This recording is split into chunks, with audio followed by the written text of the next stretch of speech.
على سيد الرسل وخاتم الأنبياء.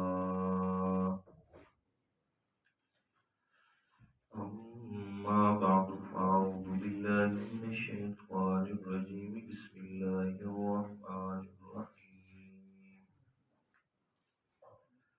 وما خلقنا السماء والأرض وما بينهما لاعبين. لو أردنا أن نتخذ لهوا لاتخذناه من لدنا إن كنا فاعلين. بل نقذف بالحق على الباطل فيدمغه فإذا هو زاهق. ولكم الويل مما تصفون. وله من في السماوات والأرض ومن عنده لا يستكبرون عن عبادته ولا يستحسرون. يسبحون الليل والنهار لا يفترون.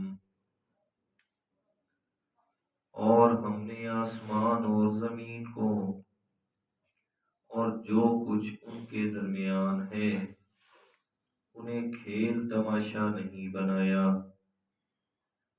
اگر ہم چاہتے کہ کوئی کھلونا بنا دے تو ہم اپنے پاس سے بنا لیتے اگر ہم کرنے والے ہوتے، بلکہ ہم حق کو باطل پر پھینک مارتے ہیں سو وہ اس کا سر پھوڑ دیتا ہے پھر وہ چلا جاتا ہے.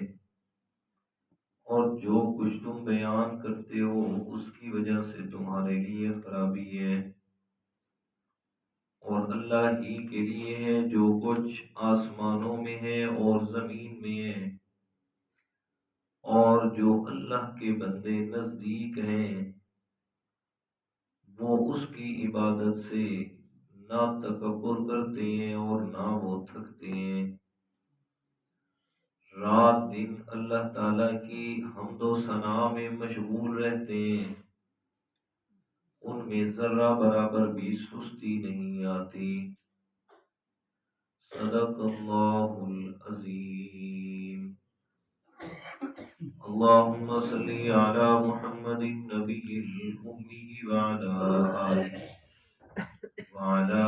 آله وأصحابه وسلم تسليما.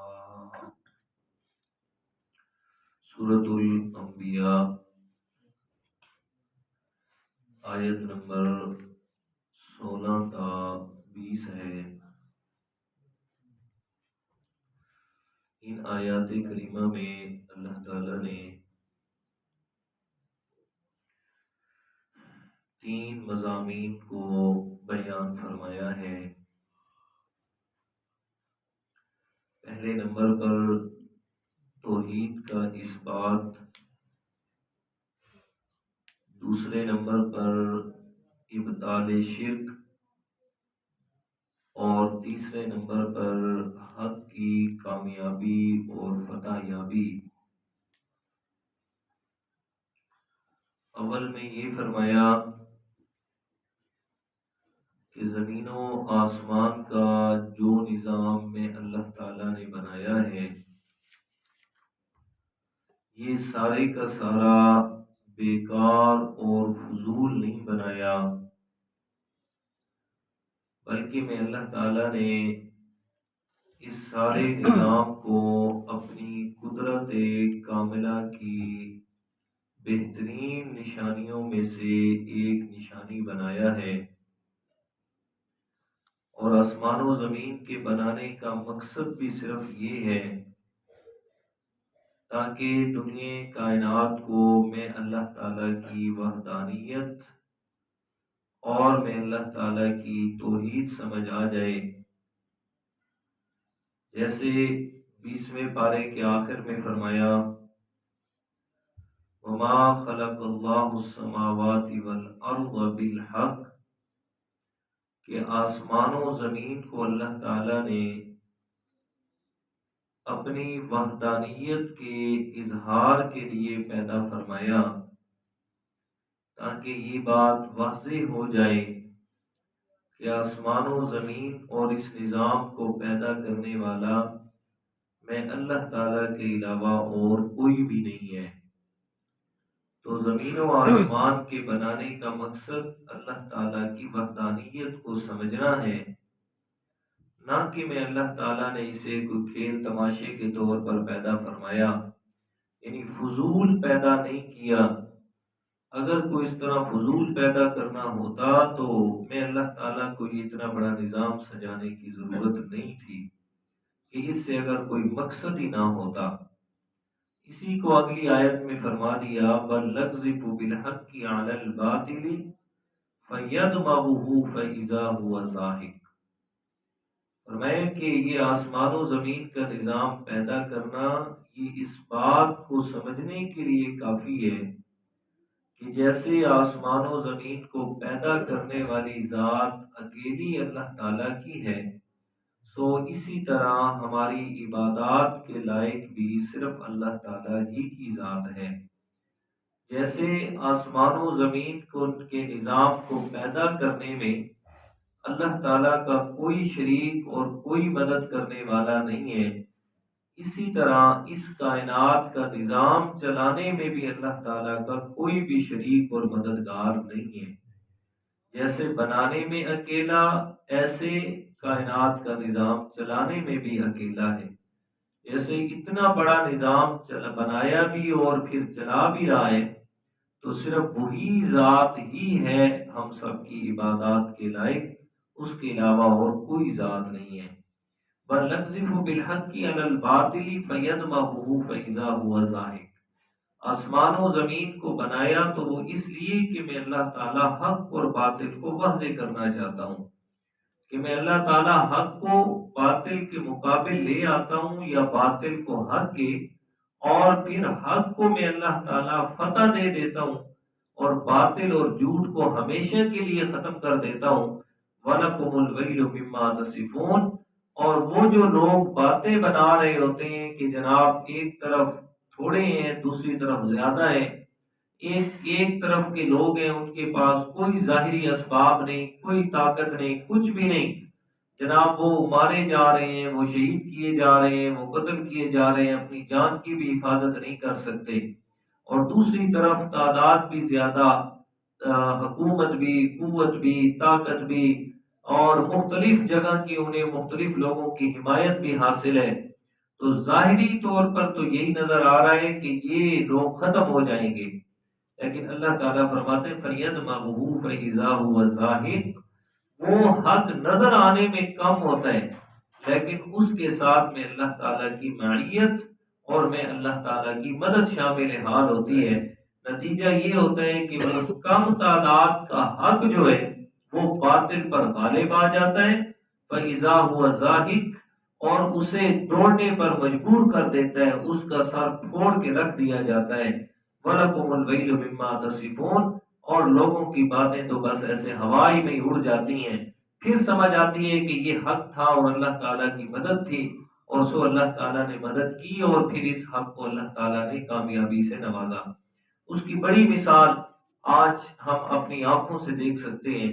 افغانستان یہ ہمارے پڑوس میں ہے، آج نہیں کل نہیں، یہ امریکہ نہیں بلکہ امریکہ سے پہلے بھی کافی بڑی بڑی طاقتیں آئی تھی، اور انہوں نے آ کر اس کو ختم کرنے کی پوری بھرپور کوشش کی۔ جیسا کہ اس سے پہلے روس سے پہلے جو ہے وہ برطانیہ آیا تھا، پھر روس آیا، پھر امریکہ آیا، تو سب اپنی منہ کی کھا کے نکلے۔ اور افسوس اس بات پہ ہوتا ہے کہ جس وقت دشمن اور دوست کی کیا کہتے ہیں اسے پہچان ختم ہو جائے تو اس وقت پھر حالات اور زیادہ خراب ہو جاتے ہیں۔